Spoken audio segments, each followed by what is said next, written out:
अरे वो हैंग हो गया था, मैसेज किया हूँ सिन्हा से, बंद हो गया।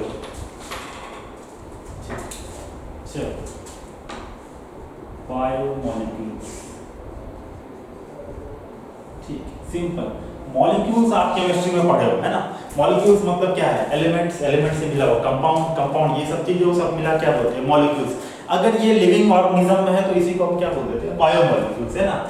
तो अगर आप अर्थ के क्रस्ट का, आप एनसीईआरटी इस प्रकार से स्टार्ट कर रहा है कि अर्थ के क्रस्ट को, अर्थ के क्रस्ट से कुछ आप मटेरियल निकालो और उसको एनालिसिस करो, तो it's made up of elements, it is made up of elements,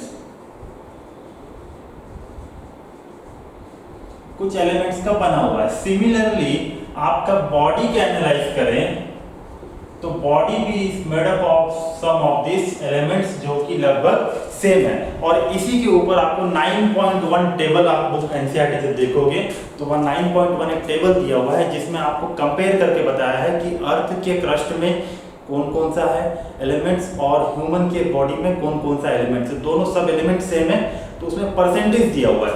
तो वहां से आपको परसेंटेज याद नहीं करना है, आपको ये याद करना है उस टेबल से, जैसे कि ऑक्सीजन सबसे ज्यादा आपके बॉडी में है 65%, अर्थ में कितना है? बहुत कम है उससे, ठीक है। तो सबसे ज्यादा आपके बॉडी में क्या है? पहला नंबर, पहला पॉइंट वो याद करना है। वो क्वेश्चन आ सकता है कि आपके बॉडी में सबसे ज्यादा क्या है? तो ऑक्सीजन है ना। उसके बाद आपको कंपेयर करके उस टेबल को देखना है कि कौन सा आपकी बॉडी में ज्यादा है और कौन से आपके बॉडी की कंपैरिजन में अर्थ में ज्यादा है, ठीक है। तो इस टेबल को आप वही एनसीईआरटी से देख के कंप्लीट करना। उसके बाद हम क्या कर रहे हैं? हम बायोमोलिक्यूल्स को एनालिसिस करने का कोशिश कर रहे हैं कि बॉडी में कौन कौन से बायोमोलिक्यूल्स है, उसको एनालिसिस करना है ना। तो इसको हम बोल रहे हैं बायोकेमिकल एनालिसिस, बायोकेमिकल एनालिसिस। कैसे करेंगे बेटा? तो आप मान लो कि आप एक क्या ले लिए, लीवर का टिश्यू ले लिए, लीवर का टिश्यू ले लिए, या फिर आप प्लांट का कोई क्या ले लिए, लीफ, स्टेम, जो भी लेना चाहो ले लिए। इसको आप क्या करो, इसको एक मोर्टर एंड पेस्टल, है ना, वो आयुर्वेदिक वाला आता है ना बेटा, चूर्ण बनाने वाला, उसी को हम बोलते हैं mortar and pastel, mortar and pastel, ठीक है। तो मोर्टार एंड पेस्टल में लेके इसको टिश्यू को आप ले लो यहाँ पे, और एक ये पेस्टल हो गया, इससे आप क्या करो, इसको पेस्ट बना लो। क्या बना लो? पेस्ट बना लो। इसी पेस्ट को हम स्लरी बोलते हैं। जैसे अपन खाना खाते हैं, सब्जी में करी होता है ना, तो इसको अपन क्या बोल रहे हैं? स्लरी, है ना, स्लरी या फिर पेस्ट। अब ये पेस्ट आप ड्राई टिश्यू को लेके तो नहीं बना सकते, तो पेस्ट के लिए कुछ ना कुछ आपको सॉल्यूशन ऐड करना पड़ेगा। तो यहाँ जो सॉल्यूशन लिए हैं वो सॉल्यूशन लिए हैं trichloro acetic acid, trichloro acetic acid, ठीक है। ट्राइक्लोरो एसिटिक एसिड बोलने से अगर आपको याद होगा केमिस्ट्री में आप पढ़ोगे CH3COOH, ये क्या है? एसिटिक एसिड है। ये क्या है? एसिटिक एसिड बोलते हैं इसको, CH3COOH। अगर ये हाइड्रोजन को मैं रिप्लेस करके क्लोरो लगा दूं, क्लोरीन, है ना, तीनों हाइड्रोजन को रिप्लेस कर दिया, बदल के मैं क्या लगा दिया? क्लोरो।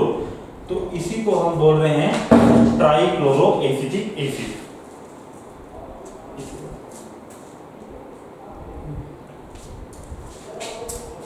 इसको हम क्या बोल रहे हैं बेटा? ट्राइक्लोरो एसिटिक एसिड, ठीक है। तो ट्राइक्लोरो एसिटिक एसिड का सॉल्यूशन लेके आपको ये टिश्यू या प्लांट का टिश्यू जो भी आप एनालिसिस करना चाहते हो उसको क्या बना लिए? पेस्ट बना लिए, स्लरी बना लिए। इसको अब क्या करो, एक फिल्टर लेके फिल्टर कर लो।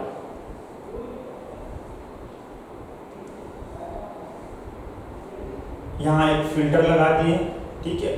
फिल्टर लगा के यहाँ पे स्लरी डाल दो, इस स्लरी को डाल दो। फिल्टर क्या चीज है? कॉटन का हो सकता है, ठीक है, नाइट्रोसेलुलोज का मेम्ब्रेन हो सकता है, नाइट्रोसेलुलोज का मेम्ब्रेन, या फिर कॉटन का, है ना, कॉटन का अपना जैसे गमछा उमछा लेके लगाए और उससे क्या करनी है? फिल्टर करनी है ना। तो फिल्टर करोगे तो कुछ चीज ऐसे होंगे जो कि यहाँ पे फिल्टर होके पास हो जाएंगे, और कुछ चीज ऐसे होंगे जो यहाँ ऊपर रह जाएंगे। यहाँ तक बात क्लियर है? अगर तो इसका नाम देखते हैं क्या है। जो चीज फिल्टर होके पास हो गया उसको आप बोल रहे हो फिल्टरेट, उसको आप क्या बोल रहे हो? फिल्टरेट, ठीक है। और जो चीज ऊपर रह गया इसको आप बोल रहे हो रिटेंटेड, है ना, क्या बोल रहे हैं, रिटेंटेड। ठीक है, समझना बात को।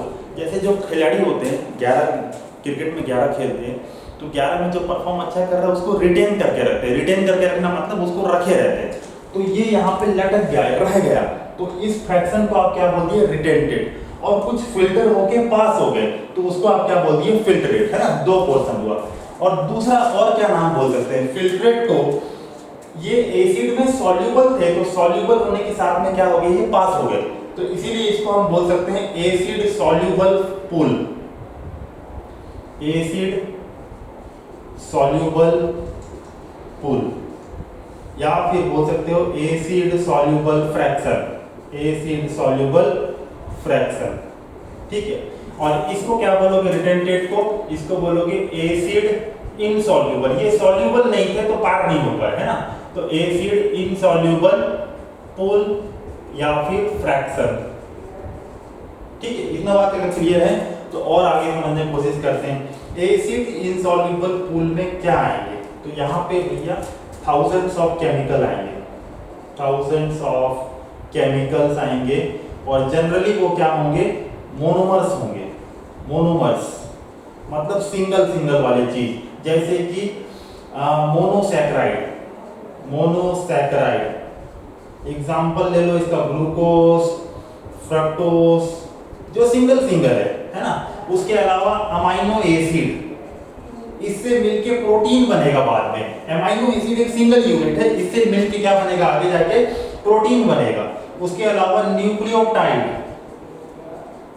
है ना, न्यूक्लियोटाइड से मिलके डीएनए आरएनए बनता है ना, न्यूक्लिक एसिड बनता है न्यूक्लियोटाइड, और न्यूक्लियोटाइड बनता है न्यूक्लियोसाइड से। ठीक है, इसके अलावा कई प्रकार के आयंस आएंगे। इतने सारे चीज कहाँ आएंगे भैया, आपके एसिड सॉल्युबल पूल में आएंगे, फिल्ट्रेट में आएंगे। ठीक है, तो यहाँ पे क्या क्या आएगा, यहाँ पे जो बड़े मॉलिक्यूल हैं, है ना, जो बड़े मॉलिक्यूल है यहाँ पे वो सब आएंगे। तो यहाँ पे क्या आएगा बोलने से, पॉलीमर्स आएंगे। पॉलीमर्स का एग्जांपल आप समझो तो यहाँ मोनोसैकराइड था तो यहाँ पे पॉलीसैकराइड आएगा। यहाँ क्या आ जाएगा, पॉलीसैकराइड। पॉलीसैकराइड के बाद आपको प्रोटीन, अमीनो एसिड से मिलकर क्या बना था, प्रोटीन, है ना, फिर डीएनए, आरएनए, ये सब यहाँ आ जाएंगे। पॉलीसैकराइड, प्रोटीन, डीएनए, आरएनए, जितने बड़े बड़े मॉलिक्यूल्स हैं सब कहाँ आ जाएंगे, यहाँ आ जाएंगे। प्लस यहाँ पे एक चीज और आएगा, ध्यान से सुनना, लिपिड। यहाँ पे एक चीज और क्या आएगा, लिपिड आएगा। किस में बात कर रहे हैं, एसिड इनसॉल्युबल पूल में। एसिड इनसॉल्युबल पूल में मतलब रिटेंटेड में, जो कि फिल्टर से क्रॉस नहीं होगा। क्या क्या आया उसमें, पॉलीसैकराइड आया, प्रोटीन आया, डीएनए, आरएनए, और क्या आया, लिपिड आया। अच्छा, ये जितने मॉलिक्यूल हैं सब बड़े मॉलिक्यूल हैं, तो इनको मिला के बायो मैक्रोमॉलिक्यूल बोल देते हैं, बायो मैक्रोमॉलिक्यूल्स बोलते हैं। और ये जितने छोटे मॉलिक्यूल्स हैं इनको बोल देते हैं bio micromolecules. Yes, bio micromolecules. ठीक है, बायो माइक्रोमॉलिक्यूल्स का साइज हमेशा कम होना चाहिए, 800 डाल्टन से कम होना चाहिए। उसको आप क्या बोलोगे, बायो माइक्रोमॉलिक्यूल्स। 800 डाल्टन से कम होना चाहिए, कंडीशन याद रखना है। 800 डाल्टन, डाल्टन एक वेट के लिए यूनिट है, जैसे हम लोग किलोग्राम में मेजर करते हैं ना, वैसे ही डाल्टन यूज करते हैं अपन बायोलॉजिकल मॉलिक्यूल्स के लिए। तो 800 से क्या होना चाहिए, कम होना चाहिए। उसको आप क्या बोलोगे, बायो माइक्रोमॉलिक्यूल बोलोगे। क्लियर। और यहाँ पे देखो, अब ये लिपिड जो यहाँ पे आया है, यहाँ पे बायो मैक्रोमॉलिक्यूल्स का वेट क्या होना चाहिए, ग्रेटर देन 1000 डाल्टन। 1000 डाल्टन से क्या होना चाहिए, 800 या फिर 1000 डाल्टन से क्या होना चाहिए, ज्यादा होना चाहिए। तो अगर ज्यादा है तो उसको आप क्या बोलोगे, बायो मैक्रोमॉलिक्यूल्स। बट लिपिड जो है यहाँ पे, इसका जो मॉलिक्यूलर वेट है, अगर मॉलिक्यूलर वेट देखें तो वो लेस देन 800 डाल्टन है। ठीक है, 800 डाल्टन से इसका मॉलिक्यूलर वेट कम है, फिर भी ये कहाँ आ रहा है बेटा, रिटेंटेड में आ रहा है, जबकि इसको आना कहीं चाहिए था, यहाँ आना चाहिए था माइक्रोमॉलिक्यूल्स में। 800 डाल्टन से कम है तो यहाँ आना चाहिए, राइट। लेकिन फिर भी ये आ रहा है एसिड इनसॉल्युबल पुल और रिटेंटेड में आ रहा है। क्यों आ रहा है इसको समझेंगे अपन। तो यहाँ देखो, जैसे ये लिपिड है, ये लिपिड का स्ट्रक्चर है, तो इसको अपन बोलते हैं हाइड्रोफिलिक हेड, हाइड्रोफिलिक हेड, और ये है हाइड्रोफोबिक टेल, हाइड्रोफोबिक टेल। ठीक है, ये लिपिड का स्ट्रक्चर है। तो जैसे ही आप सॉल्यूशन में इसको रप्चर कर रहे हो, है ना, लिपिड कहाँ मिलेगा आपको, प्लाज्मा मेम्ब्रेन में मिलेगा, है ना। तो लिपिड को जैसे ही आपने सेल को रप्चर किया, आपने तोड़ के पेस्ट बनाया, तब ये सॉल्यूशन में क्या हो गए, ये इकट्ठा हो गए कुछ इस प्रकार से, सर्कुलर स्ट्रक्चर बना के ऐसे इकट्ठा हो गए, और ऐसे करके ये एग्रीगेट बना दिए, एग्रीगेट, या फिर इसको मिसेल बोलते हैं। और micelle formation, aggregate formation solution में जब ये लिपिड इकट्ठा हो जाते हैं, तो जो इकट्ठा होने से इनका वेट क्या हो गया, 800 की ज्यादा हो गया। 800 से ज्यादा होने के कारण ये आ रहे हैं एसिड इनसॉल्युबल पुल में, रिटेंटेड में आ रहे हैं। क्लियर है बात, ठीक है।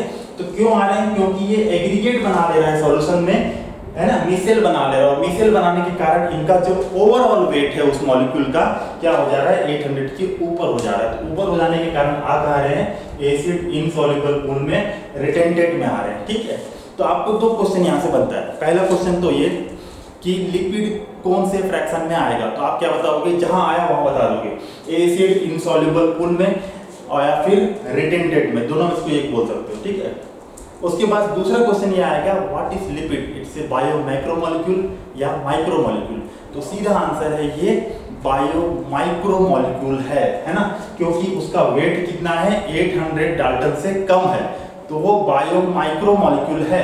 लेकिन आता कहाँ है, बायो मैक्रोमोलिक्यूल में आता है। क्यों आ रहा था, उसका रीजन ये है क्योंकि वो एग्रीगेट बना ले रहा था, तो ये कुछ टेक्निकल इशू के कारण आ रहा है, लेकिन है क्या, वो बायो माइक्रोमोलिक्यूल है। ये दो क्वेश्चन आपको याद रखना। कहाँ आता है, यहाँ आता है, साइज क्या है, ये है, इसीलिए वो क्या है, बायो माइक्रोमोलिक्यूल। ठीक है, इतना अगर क्लियर है तो 2 मिनट टाइम लो। उसके बाद हम क्या करते हैं, ये रहा ऑर्गेनिक एनालिसिस, है ना। जितना भी बॉडी में आपके ऑर्गेनिक कंपाउंड्स है, ये सब ऑर्गेनिक है, कार्बन, हाइड्रोजन और ऑक्सीजन से मिलके बने हुए हैं, जैसे कि अमीनो एसिड, न्यूक्लियोटाइड, न्यूक्लियोसाइड, ये सब, है ना, ऑर्गेनिक है। अब इसके बाद सेकंड पार्ट क्या है, आपको एक चीज देखना है कि इनऑर्गेनिक एनालिसिस कैसे करेंगे, है ना। तो उसको देखेंगे, उससे पहले एक बार आप इसको बोर्ड को कवर करो, 2 मिनट लो, फिर आगे बढ़ रहे हैं।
Inorganic analysis.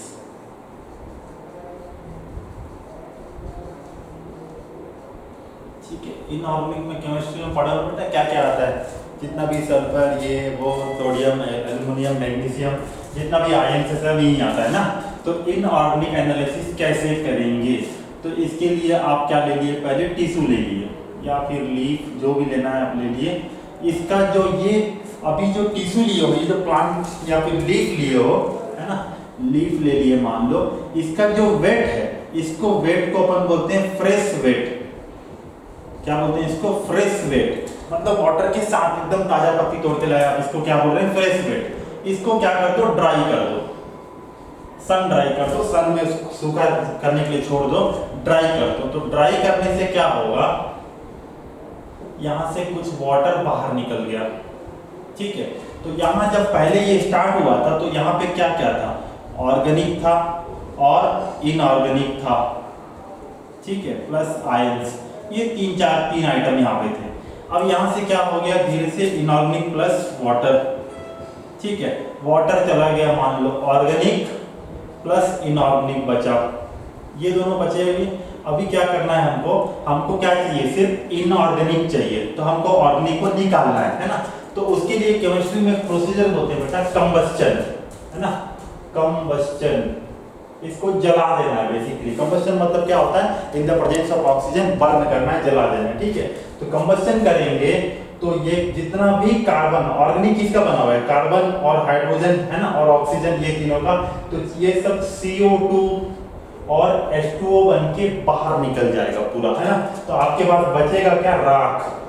क्या बचेगा, सिर्फ राख बचेगा, जिसको एश बोलते हैं, है ना, इंग्लिश में हम क्या बोल रहे हैं, एश बोल रहे हैं। और इसको आप एनालिसिस कराओगे कि क्या क्या इसमें कौन कौन से मिनरल्स हैं, कौन कौन से आयंस हैं, तो इसी को हम बोलते हैं एश एनालिसिस, एश एनालिसिस। ठीक है, इसके ऊपर आपको 9.2 में एक टेबल दिया हुआ है, उस टेबल को जाके देखना है आपको, और देखना है कि आपके बॉडी में कौन कौन सा आयन है और कितना है। जैसे कि मान लो क्लोरीन है, मैग्नीशियम है ना, उसके बाद सोडियम है, एल्युमिनियम है ना, क्लोराइड है, कार्बोनेट आयन है, HCO3-। तो ये सब आयन का लिस्ट है, जब डेली आप पढ़ते रहते हो वही सब चीज है। बस आपको ये याद रखना है कि एश एनालिसिस करोगे तो आपको इनऑर्गेनिक कंटेंट के बारे में पता चल जाएगा, है ना।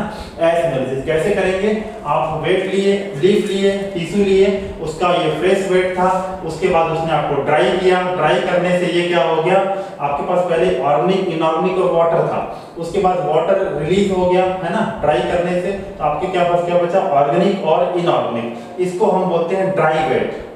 अगर उसको फ्रेश वेट बोले थे तो इसको क्या बोलते हैं, ड्राई वेट। अब इसको आपको क्या करना है, कंबस्चन करना है। कंबस्चन करने से CO2 और H2O बाहर निकल जाएगा, है ना। कंबस्चन मतलब oxidation, in the presence of oxygen कर रहे हैं ना, तो ऑक्सीडेशन। और इससे जो बचेगा वो राख है, और राख में ही आपके पास क्या है, इनऑर्गेनिक मॉलिक्यूल्स है, राइट। इसको आप एनालिसिस कर लोगे तो फिर आपको एक टेबल दिया हुआ है जिसमें क्लोराइड, मैग्नीशियम, ये सब डिटेल लिखा हुआ है, तो उसको आप देखने का जरूरत, अगर आपको याद है, देखने की जरूरत नहीं है तो एक बार आप देख सकते हो कि सोडियम है, पोटेशियम है, मैग्नीशियम है, एल्युमिनियम है, बाइकार्बोनेट है, ये सब आयंस होते हैं। ठीक है, ये पार्ट हो गया इनऑर्गेनिक एनालिसिस कंप्लीट। इसके बाद हम क्या करेंगे, अब जो हम ये देखे थे, एक बायो माइक्रो मॉलिक्यूल है और बायो मैक्रो मॉलिक्यूल है, तो हमको पहले माइक्रो मॉलिक्यूल देखना है, फिर उसी का मैक्रो देखना है। जैसे एग्जांपल, अमीनो एसिड क्या है, एक मोनोमर है, सिंगल यूनिट है, उसके यूनिट के ज्वाइन होने से क्या बनता है, प्रोटीन। और amino acid bio micro molecule है और प्रोटीन मैक्रो मॉलिक्यूल है ना। तो पहले अमीनो एसिड पढ़ेंगे, फिर प्रोटीन पढ़ेंगे, वैसे ही मोनोसेकेराइड पढ़ेंगे, फिर पॉलीसेकेराइड पढ़ेंगे, ठीक है, फिर न्यूक्लियोटाइड पढ़ेंगे, फिर DNA RNA पढ़ेंगे। तो एक एक करके आप पढ़ते जाएंगे, ठीक है। चलो आगे बढ़ते हैं।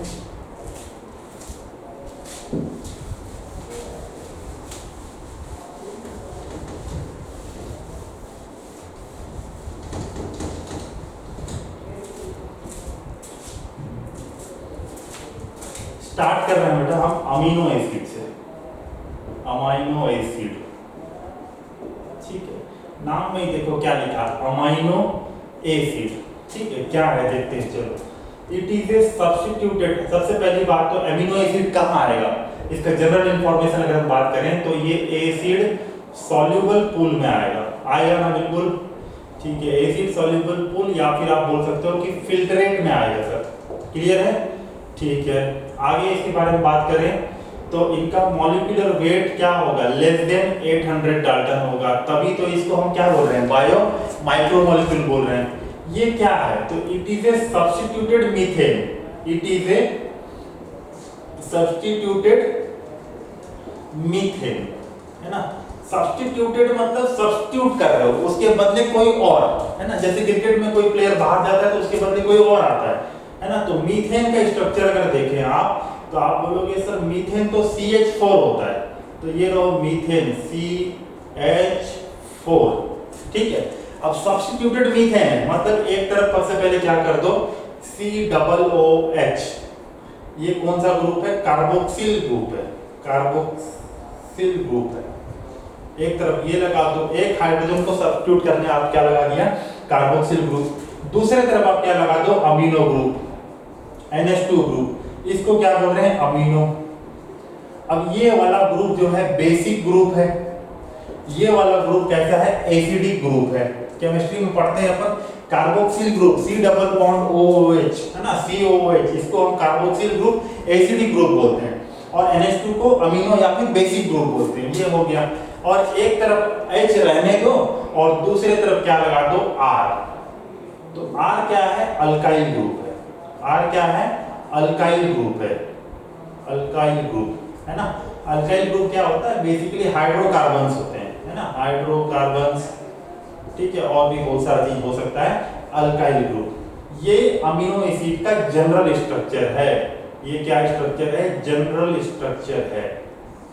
इसमें क्या है, NH2 ग्रुप सभी अमीनो एसिड में रहेगा, कार्बोक्सिलिक एसिड ग्रुप सभी अमीनो एसिड में रहेगा, ये वाला हाइड्रोजन हर एक अमीनो एसिड में होगा, सिर्फ अलग अलग अमीनो एसिड में बदलेगा, क्या बोलने से, R बदलेगा, सिर्फ क्या बदलेगा, R अलग अलग होगा, उसके हिसाब से different types of amino acids होगा, ठीक है।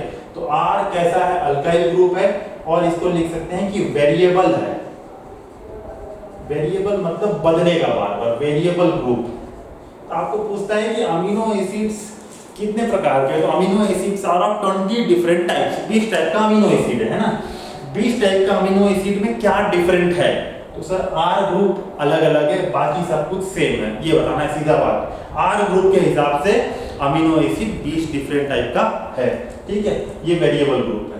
इसके आगे बढ़ रहे हैं अपन, उससे पहले एक बार इसको देख लो, तो इसको मिटा के आगे बढ़ो।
तो एक पॉइंट ये देखिए कि R group is variable, R group is variable.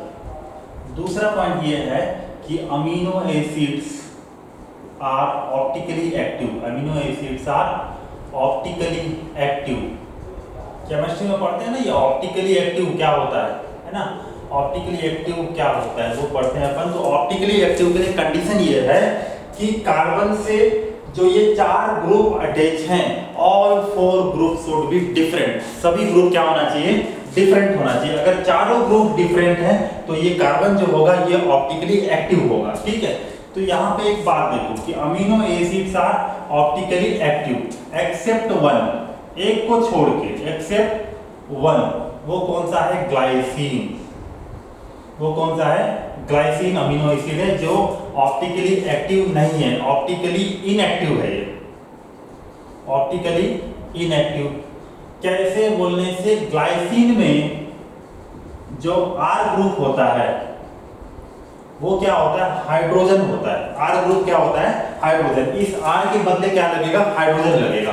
तो आप अगर ग्लाइसिन को बनाओ तो ये C, इधर C डबल बॉन्ड OH, यहाँ पे क्या हो जाएगा NH2, और उसके बाद इधर एक हाइड्रोजन रहेगा, और यहाँ R के बदले क्या आ गया H। तो क्या ये दो कार्बन पे दो मॉलिक्यूल सेम नहीं हो गए क्या? अगर सेम है, चारों डिफरेंट नहीं है, तो चारों डिफरेंट नहीं है तो ऑप्टिकली इनएक्टिव नहीं होगा, ठीक है, ऑप्टिकली एक्टिव नहीं होगा। तो ये चारों ग्रुप डिफरेंट नहीं है, इसीलिए ये कंपाउंड कैसा है, ऑप्टिकली इनएक्टिव है। तो ग्लाइसिन आप याद रखोगे ऑप्टिकली इनएक्टिव होता है। बाकी सब जितने भी 19 अमीनो एसिड है, 19 amino acid, they are optically active, ठीक है। उसके बाद एक पॉइंट और देख लो यहाँ पे कि COOH ये फंक्शनल ग्रुप है। सबसे मेन फंक्शनल ग्रुप कौन सा होता है केमिस्ट्री में, यही होता है, पहला नंबर इसी का आता है ना। फंक्शनल ग्रुप से लगा हुआ जो पहला कार्बन है इसको बोलते हैं अल्फा कार्बन, है ना। तो क्योंकि ये अल्फा कार्बन से अमीनो ग्रुप अटैच है, इसीलिए अमीनो एसिड को अपन अल्फा अमीनो एसिड भी बोलते हैं। क्लियर है बात? फंक्शनल ग्रुप से पहला कार्बन जो लगा है उसको अपन अल्फा कार्बन बोलते हैं। अल्फा कार्बन से लगा हुआ जो ग्रुप है ये अमीनो ग्रुप है, इसीलिए इस अमीनो एसिड को अल्फा अमीनो एसिड भी बोलते हैं। इतना पॉइंट क्लियर है? तो हम आगे बढ़ते हैं और एक स्ट्रक्चर देखते हैं, ज्यूटर आयन।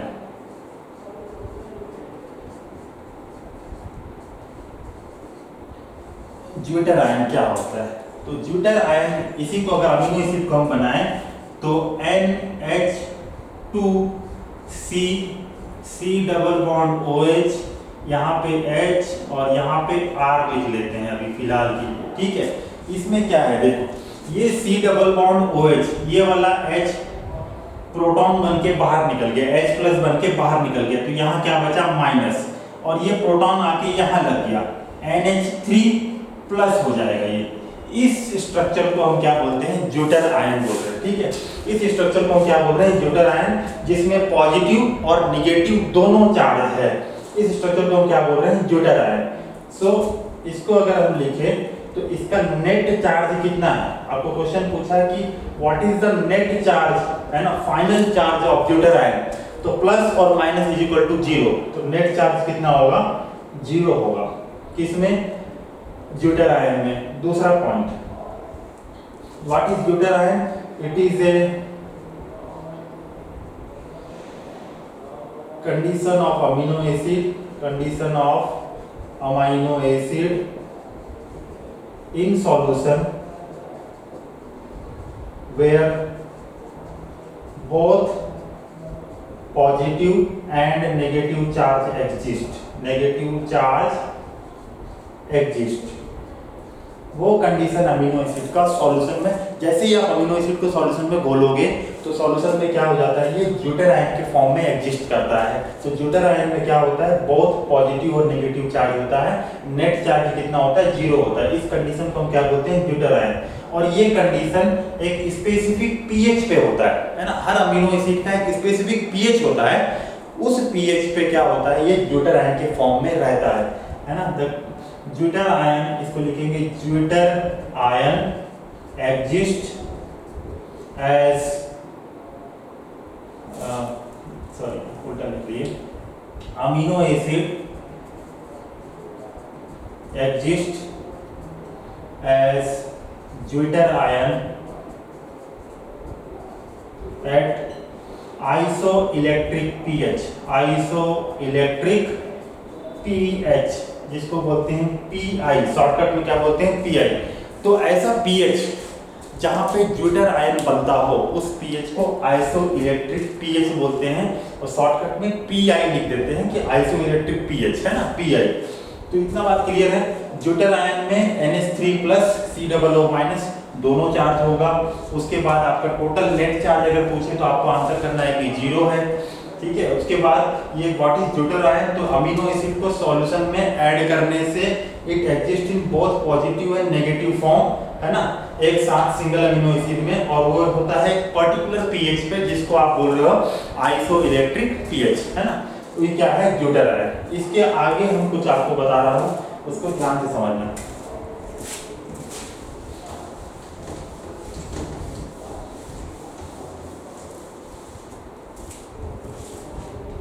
इसको एकदम ध्यान से देखो, अगर माइक ऑन करके बता सकते हो तो बता भी देना, कोई दिक्कत नहीं है, ठीक है। चलो, अमीनो एसिड फॉर एग्जांपल मैं ले रहा हूं ग्लाइसिन। कौन सा अमीनो एसिड ले लिया? ग्लाइसिन। ग्लाइसिन का जो पीआई वैल्यू है, आइसोइलेक्ट्रिक पीएच है ना, आइसोइलेक्ट्रिक पीएच क्या है? 6.8 है। कितना होता है बेटा? 6.8 होता है। फॉर एग्जांपल आप सोच लो, याद करने की जरूरत नहीं है, बस कुछ चीज समझा रहा हूं तो समझने की कोशिश करना है। आइसोइलेक्ट्रिक पीएच 6.8 होता है, किसका? ग्लाइसिन अमीनो एसिड का, ठीक है। तो इसको आइसोइलेक्ट्रिक पीएच मतलब ऐसा पीएच जहां पे पॉजिटिव नेगेटिव दोनों होगा, एक साथ ड्यूटर आयन होगा। तो इस पीएच में अगर आप एक सॉल्यूशन लिए 6.8 पीएच करके अमीनो एसिड को ऐड किए, तो वो किस फॉर्म में होगा? ड्यूटर आयन के फॉर्म में होगा। और इसमें नेट चार्ज 0 है तो ये स्टेबल है ना। नेट चार्ज 0 है तो ये क्या है? स्टेबल है। और हर अमीनो एसिड चाहता है कि मैं ड्यूटर आयन बन के रहूं। क्लियर है बात? तो उस चीज को आगे देखने की कोशिश कर रहे हैं। अपन क्या किए, मान लो पहला कंडीशन, एक सॉल्यूशन लिए, ठीक है। इसमें जो सॉल्यूशन डाले हैं अपन, इसका पीएच मान लो कितना है? 4 है, 4 to 5 है, ठीक है। पीएच 4 to 5 है।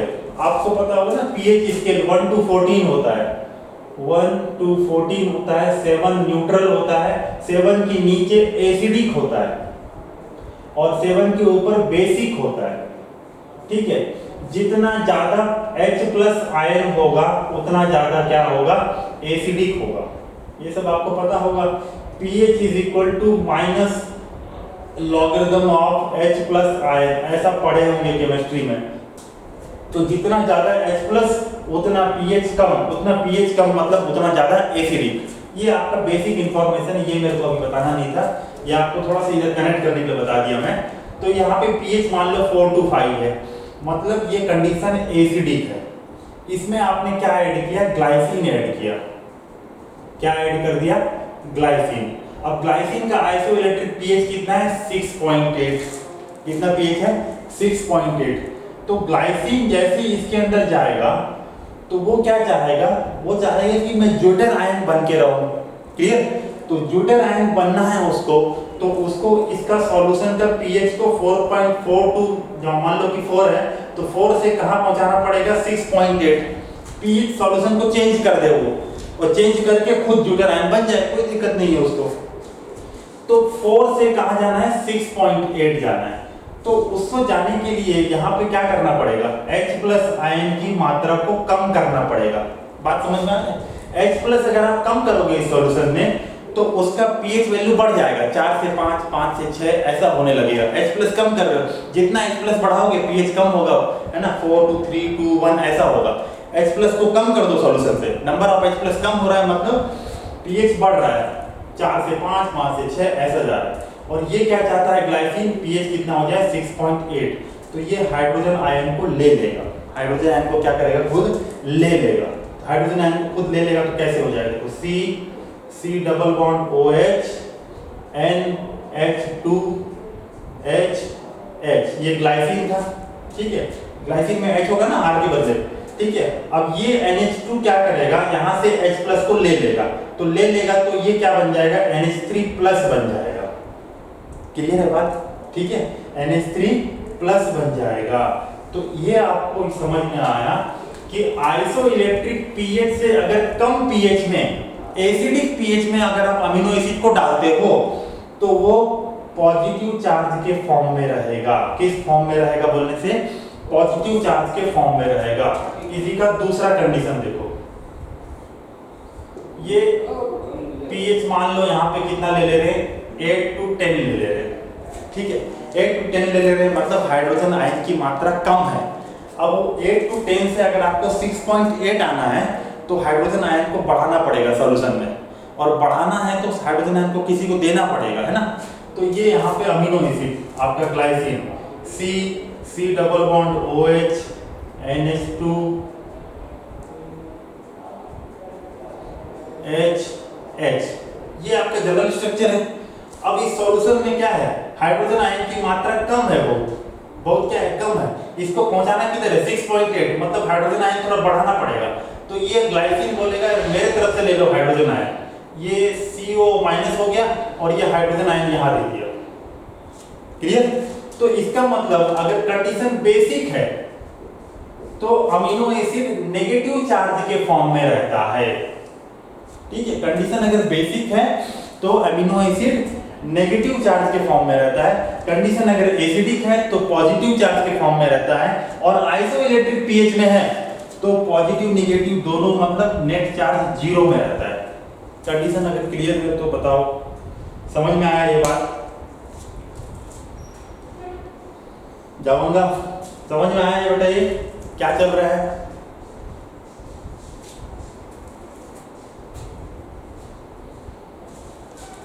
रिस्पॉन्स करो।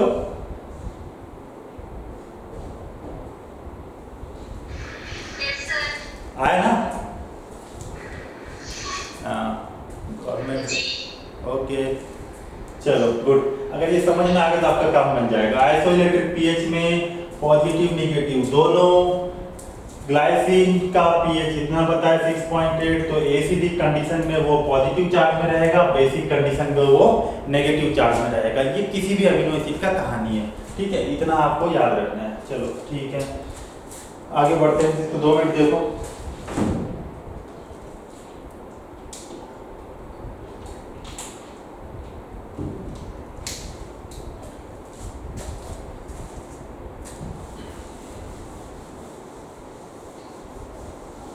इसको प्रैक्टिस करना है, ये स्ट्रक्चर को पूरा खुद से प्रैक्टिस करना है ना, पूरा स्ट्रक्चर को बनाने का। बार बार हाथ से बनाओ, खुद से कितना जल्दी बना सकते हो वो देखो, चेक करो।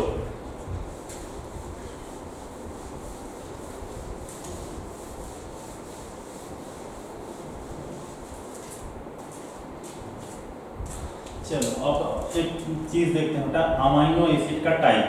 Amino acid total 20 different types का है, 20 डिफरेंट टाइप्स का है, 20 टाइप का। इसको 3 पार्ट में क्लासिफाई करते हैं। पहला टाइप है essential amino acid, essential amino acid. दूसरा है नॉन इसेंशियल, और तीसरा है सेमी इसेंशियल, सेमी इसेंशियल। ठीक है, नाम से देखो, इसेंशियल मतलब आपको ये जरूरत है, आपको इसको डाइट से लेना पड़ेगा, खाने के फॉर्म में लेना पड़ेगा इसको। ठीक है, taken through diet, taken through diet है ना, खाने में लोगे आप इसको। Body can not synthesize, body आपका बॉडी इसको नहीं बना सकता है ना, इसीलिए ये क्या है, इसेंशियल है। बॉडी कैन नॉट सिंथेसाइज, ये बॉडी नहीं बना सकता, इसीलिए इसेंशियल है। नॉन इसेंशियल, ये आपका बॉडी बना सकता है, बॉडी कैन सिंथेसाइज, ये आपका बॉडी खुद बना देगा, तो जरूरत नहीं है, आपको बोल रहा है बॉडी की जरूरत नहीं है, नॉन इसेंशियल है, मैं खुद बना लूंगा ये। ठीक है, इसको बाकी ये वाला इसेंशियल है, इसको खाने से ले लो। सेमी इसेंशियल उसको बोलेंगे कि कुछ स्पेशल केस में ये क्या बन जाता है, इसेंशियल बन जाता है, अदरवाइज ये है नॉन इसेंशियल। लेकिन कुछ स्पेशल केसेस में क्या बन जाता है, ये इसेंशियल बन जाता है, इसीलिए इसको हम बोल देते हैं सेमी इसेंशियल। ठीक है, अब इसमें क्या करना है हमको, इसेंशियल वाला अमीनो एसिड को मैं आप बता रहा हूं, आप इसको याद करना, क्या क्या अमीनो एसिड इसेंशियल है उसको याद करना।